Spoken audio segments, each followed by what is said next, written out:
ना ना वो सुनते करे दिल के अरमा आंसुओं में बह गए।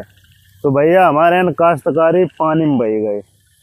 देख लो, अब जिनके इरादा आता है कि धान करके मारे, अब के जी कपड़ा लई बच्चन की जार मान पूरे कर दी, बैर मान पूरे कर दी, सब पानी में डूबे पड़े हैं। जो धान लगाओ तो वो धान डूबी गो जाए तो वो आधे ज्यादा में बेकार हो जाए, खुलो ना सब बेकार हो जाए। सोचो एक महीना बेड़ तैयार करी हम लोग, धान की पौध तैयार करी एक महीना खूब लगी जाती। उनने कर रहे मुझे इतनी गर्मी में बेड़ जियाई पे जियाई की बेड़ एक एक दाना एक एक गुला गड़बाओ पूरे खेत। अब वो डूबो पड़ो भगवान, इतो बिकराल गुस्सा हो जैसे पानी गुस्सन मूंची दो कि जब लो पी लो।